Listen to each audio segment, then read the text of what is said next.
نحمده ونصلي على رسوله الكريم أما بعد أعوذ بالله من الشيطان الرجيم بسم الله الرحمن الرحيم يا أيها الذين آمنوا كتب عليكم الصيام كما كتب على الذين من قبلكم لعلكم تتقون أياما معدودات صدق الله العظيم۔ بزرگوں اور پیارے بھائیوں، اللہ رب العزت کا بڑا کرم، بڑا احسان اور بڑی مہربانی ہے ہم لوگوں پر کہ اس نے ہم سب کو ایمان کی دولت سے نوازا ہے۔ بارگاہ خداوندی میں ہماری دعا ہے کہ مرتے دم تک اللہ تعالیٰ ایمان پر ہمیں قائم اور دائم رکھے، اور جس وقت ہمارے لیے موت کا فیصلہ فرمائے، ایمان والی، کلمہ طیبہ والی اور اپنی رضامندی والی موت نصیب فرمائے۔ اللہ تعالیٰ نے مزید فضل ہم پر یہ فرمایا کہ رمضان کا بابرکت مہینہ ہمیں عطا فرمایا، اور اس بابرکت مہینے میں روزے رکھنے کی توفیق ہمیں عطا فرمائی۔ دن بھر کی تھکاوٹ کے باوجود رات کو تراویح کے لیے کھڑے ہونے کی توفیق ہمیں عطا فرمائی، قرآن کریم کی تلاوت کی توفیق ہمیں عطا فرمائی، اپنے دیے ہوئے مال میں سے صدقہ خیرات دینے کی ہمیں توفیق عطا فرمائی۔ یہ سارے کام جو ہوئے ہیں اس میں ہمارا اپنا کوئی کمال نہیں ہے، یہ صرف اور صرف اللہ رب العزت کا فضل ہے، اس کا احسان ہے، اس کا کرم ہے۔ اب اللہ رب العزت نے رمضان کے روزے کیوں رکھوائے،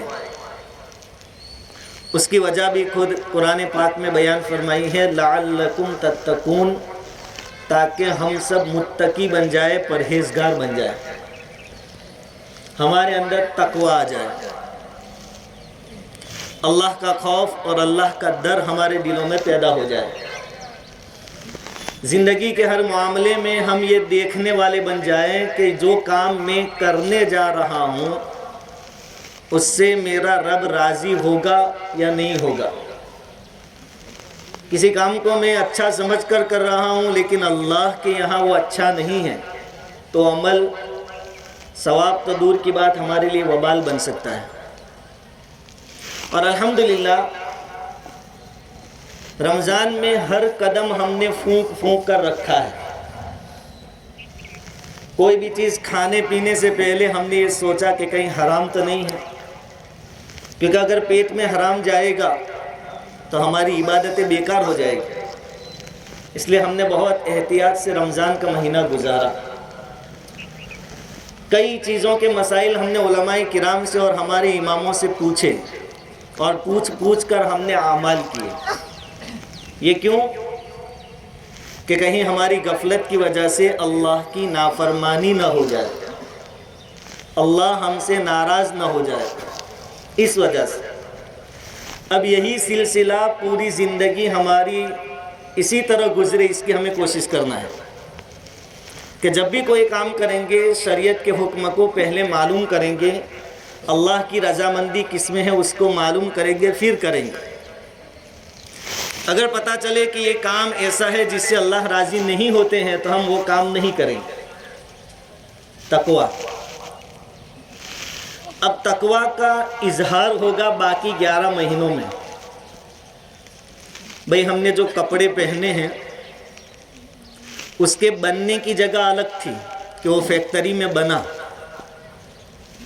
لیکن وہ اچھا ہے کہ نہیں ہے وہ ہم پہن کر نکی کریں گے، تو بننے کی جگہ الگ ہے، اس کی افادیت یعنی فائدہ مند نفع بخش ہے کہ نہیں وہ اب پتہ چلے گا۔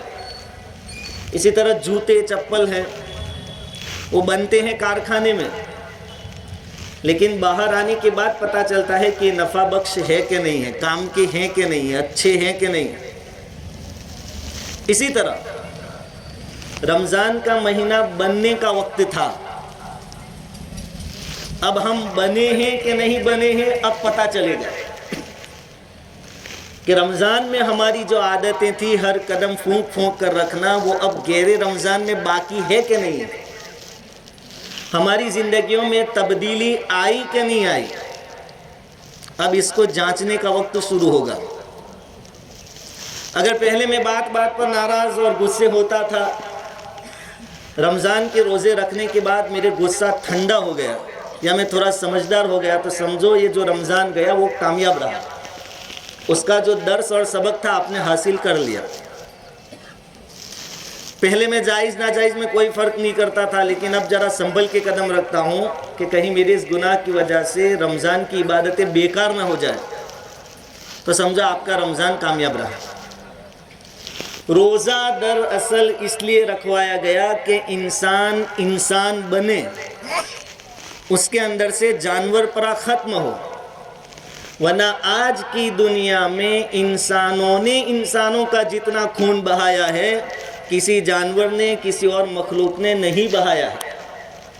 ہر میدان میں ایک انسان نے دوسرے انسان کو مارا ہے، محبت کے نام پر بھی مارا ہے، دھوکے دے کر بھی مارا ہے، رشتے ناتوں میں بھی مارا ہے، تعلقات کے ذریعے بھی مارا ہے، چوری ڈکیتی کے ذریعے بھی مارا ہے، لوٹ مار کے ذریعے بھی مارا ہے۔ آج اگر سب سے بڑا کوئی کسی کا دشمن ہے تو ایک انسان دوسرے انسان کا دشمن ہے۔ کبھی جنگل کے رہنے والے جانوروں نے ہزاروں لاکھوں کی تعداد میں انسانوں کو نہیں مارا ہوگا، لیکن آج ایک بم وغیرہ پھینک کر ہزاروں کی تعداد میں انسانوں کو مارا جا رہا ہے، تو مارنے والے بھی انسان کے نام پر ہیں اور مرنے والے بھی انسان کہے جاتے ہیں۔ تو آج سب سے زیادہ جو ضرورت ہے وہ انسان کو انسان بننے کی ضرورت ہے، اور روزے کے اندر یہ درس دیا گیا کہ انسان کیسے ہوتے ہیں۔ صحابہ کرام رضوان اللہ تعالی علیہ مجمعین کی زندگیاں ہمارے لیے نمونہ ہے۔ حضرت عروہ بن زبیر رحمۃ اللہ علیہ یہ مدینہ المنورہ کے 7 بڑے بڑے فقہاء میں سے ایک فقیہ تھے، بہت علم تھا۔ حضرت عائشہ صدیقہ رضی اللہ تعالیٰ عنہ کے بھانجے ہوتے ہیں، ان کے پیروں میں زخم لگ گیا، ان کے زمانے کے طبیبوں نے بتایا کہ آپ کا علاج یہی ہے کہ آپ کے پیر کو کاٹنا پڑے گا، کیونکہ اس میں سرا لگ گیا ہے، اس کو کاٹ کر آپ کے جسم سے الگ کرنا پڑے گا۔ کہا ٹھیک ہے میں تیار ہوں۔ جب آپریشن کا وقت آیا تو ہمیں معلوم ہے کہ اس زمانے میں میڈیکل سائنس نے اتنی ترقی نہیں کی تھی، اس زمانے میں بے ہوشی کے انجیکشن نہیں تھے، تو کہا کہ آپ ایسے ہی ہوش میں رہیں گے اور پیر کاٹا جائے گا تو بہت تکلیف ہوگی آپ کو۔ تو آپ کے سامنے ایک پیالے میں کچھ پینے کی چیز رکھی گئی اور کہا گیا کہ آپ اس کو پی لیجئے۔ حضرت عروہ بن زبیر رحمۃ اللہ علیہ نے پوچھا کہ یہ کیا ہے؟ ڈاکٹروں نے بتایا کہ جب آپ اس کو پئیں گے پھر جب ہم اپنا کام کریں گے آپ کے پیر کو کاٹیں گے تو آپ کو پتہ نہیں چلے گا۔ کہا کہ نہیں بتاؤ کیا ہے؟ کہا کہ اس میں ہم نے نشہ آور چیزیں ڈالی ہیں، آپ پئیں گے آپ مدہوش ہو جائیں گے، نشہ چڑھ جائے گا جس سے آپ کو تکلیف کم ہوگی۔ اب آپریشن کا معاملہ ہے، پیر کاٹنے کا معاملہ ہے، ہما شما تو معمولی پیٹ میں درد ہو تو روزہ چھوڑنے کے لیے تیار ہو جاتے ہیں۔ حضرت عروہ بن زبیر رحمۃ اللہ علیہ نے فرمایا کہ نہیں، نشے والی چیزیں تو حضور نے حرام قرار دی ہیں، شریعت نے حرام قرار دی ہے، میں اس کو نہیں پیوں گا۔ کہا کہ حضرت تکلیف ہوگی؟ کہا وہ منظور ہے، لیکن ایک حرام گھونٹ میرے گلے کے نیچے جاوے یہ ممکن نہیں ہے، ایسے لوگوں کی ضرورت ہے۔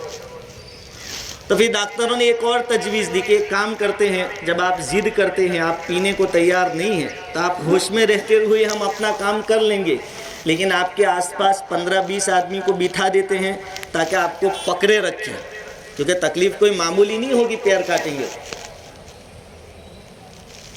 حضرت عروہ بن زبیر رحمۃ اللہ علیہ نے فرمایا کہ اس کی بھی ضرورت نہیں ہے، میں اللہ کے ذکر میں مشغول ہو جاؤں گا، اس وقت تم اپنا کام کر لینا، مجھے کچھ پتہ نہیں چلے گا۔ کاش یہ کیفیت ہم لوگوں کو بھی نصیب ہوتی۔ مکھی اور مچھر بھی ہماری نماز کے خشوع اور خضوع کو اڑا لے جاتے ہیں۔ یہاں آپریشن کا مسئلہ ہے، کہا ٹھیک ہے پھر آپ کی مرضی۔ چنانچہ حضرت عروہ بن زبیر رحمۃ اللہ علیہ کے پیر کو کاٹ دیا گیا۔ آپ ہوش میں تھے لیکن آپ اللہ کے ذکر میں مشغول ہو گئے، آپ کو پتہ بھی نہیں چلا۔ اب جب کاٹا گیا تو خون نکلے گا، اور جیسے میں نے کہا میڈیکل سائنس نے اتنی ترقی نہیں کی تھی، تو اب خون بند کیسے کیا جائے؟ ایک نیا پرابلم شروع ہوا۔ تو کہا کہ لوہے کی سلاخ کو گرم کر کے آپ کو داغ دیا جائے گا۔ چنانچہ سلاخ کو گرم کیا گیا، آپ کے پیر کو داغ دیا گیا۔ اس کی وجہ سے حضرت عروہ بن زبیر بے ہوش ہو گئے۔ تھوڑی دیر کے بعد جب بے ہوشی سے افاقہ ہوا، ہوش میں آئے، پسینے سے سرابور تھے، اپنا پسینہ پوچھتے ہوئے کھڑے ہوئے بیٹھے اور لوگوں سے پوچھا کہ میرا وہ جو پیر کاٹا گیا وہ کہاں ہے؟ لوگوں نے وہ پیر لا کر آپ کو دیا کہ یہ رہا آپ کا پیر کاٹا ہوا۔ پھر انہوں نے اس پیر کو حصے کو پکڑ کر کہا کہ اللہ گواہ ہے، میں نے کبھی تیرے ذریعے کوئی غلط کام نہیں کیا۔ یہ ان کی زندگیاں تھیں۔ یہ روزے کا مقصد ہے کہ ہم کہہ سکیں کہ الحمدللہ سر سے لے کر پیر تک کوئی کام ہم نے غلط نہیں کیا۔ اللہ تعالیٰ ایسی زندگیاں ہمیں نصیب فرمائے۔ پھر ہم ہوتے تو ہائی واویلے ہوتے کہ ہمارا تو ایک پیر کٹ گیا، بقیہ زندگی کیسے گزاریں گے۔ حضرت عروہ بن زبیر رحمۃ اللہ علیہ کی زبان پر جو الفاظ تھے وہ یہ تھے کہ اللہ تو نے مجھے 4 اعضاء دیے تھے جس کے سہارے میں زندگی گزارتا تھا، 2 ہاتھ اور 2 پیر۔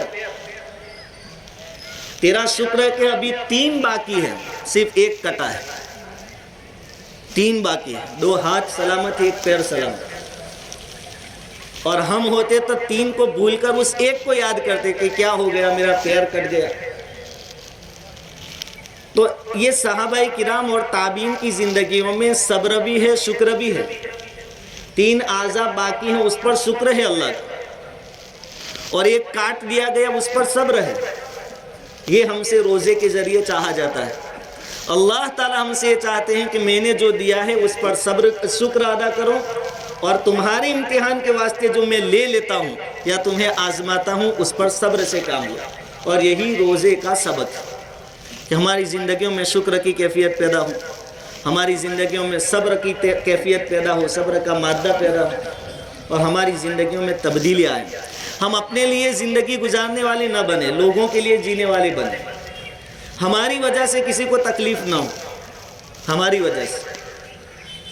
بھئی رمضان میں کوئی مسئلہ بھی پیش آتا تھا تو امام صاحب سے پوچھنے سے پہلے ہم سوچتے تھے کہ امام صاحب کہیں سوئیلے تو نہیں ہوں گے۔ بہت پہلے چیک کرتے تھے واٹس ایپ پر کہ ابھی آن لائن ہو تو ہی کال کریں گے، کہیں امام صاحب کی نیند میں خلل نہ آئے، نیند نہ بگڑے۔ کیوں سوچتے تھے کہ بھائی وہ روزے سے ہیں، ان کو تکلیف نہ ہو۔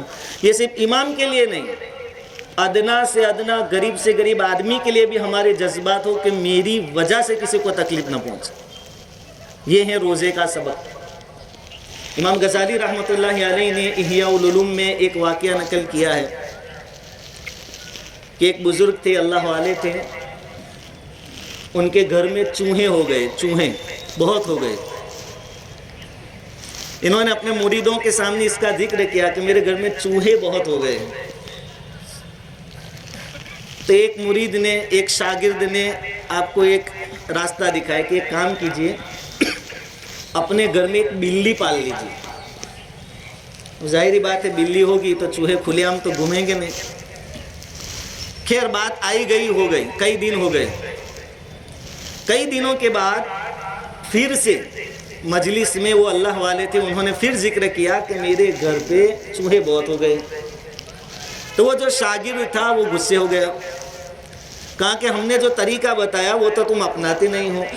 ایک بلی پال لیتے تو پرابلم سولو ہو جاتی۔ آپ بلی آپ کو پالنا نہیں ہے اور آپ کہتے چوہے ہو گئے۔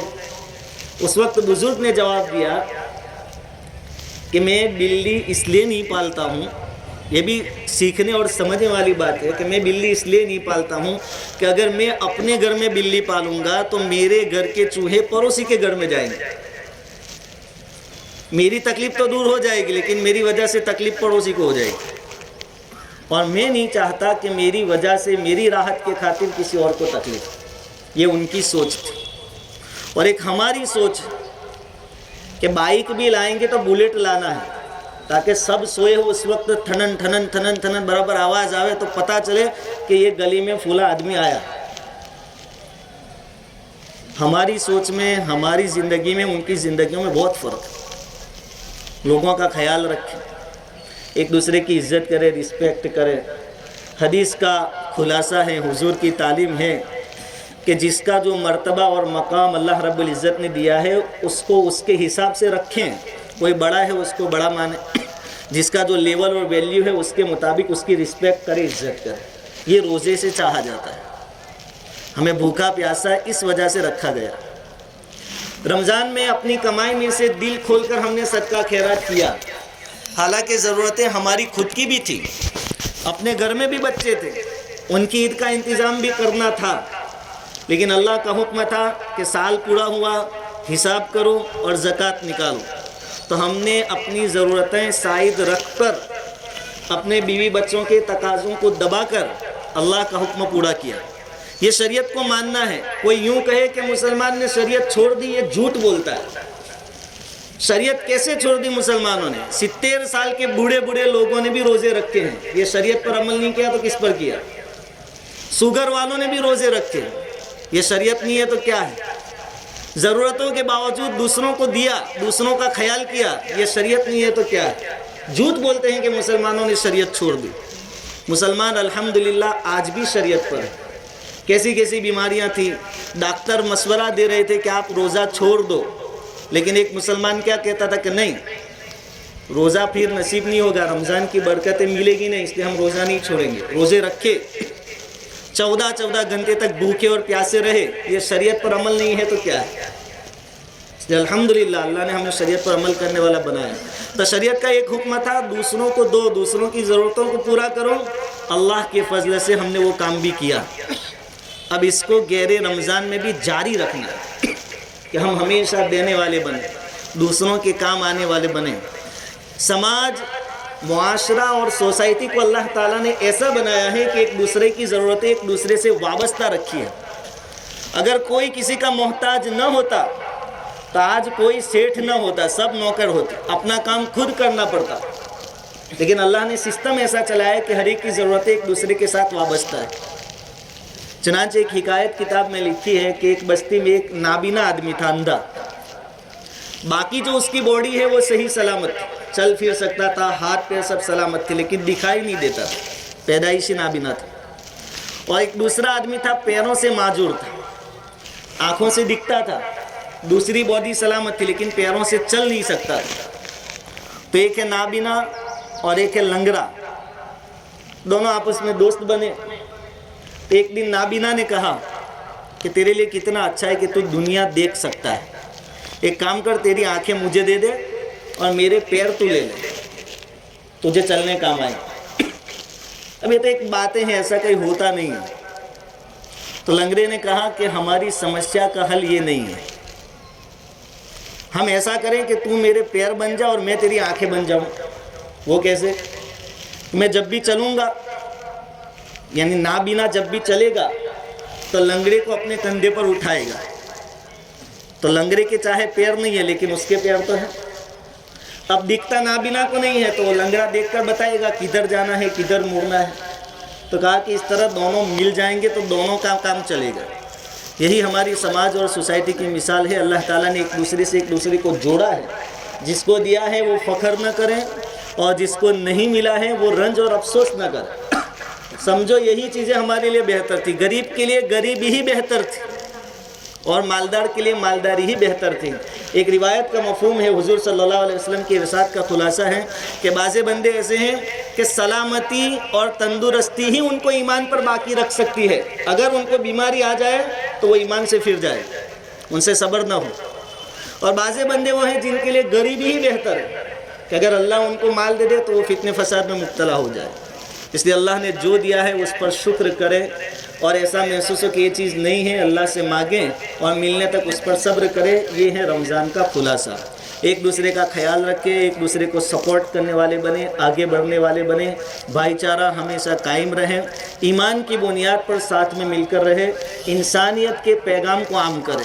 سب سے بڑا مسئلہ آج یہی ہے کہ انسان درندگی میں اور حیوانیت میں جانوروں سے بھی آگے بڑھ گیا ہے، اس کو انسان بنانے کی ضرورت ہے، اور ہم انسانیت کی شروعات اپنی ذات سے کریں۔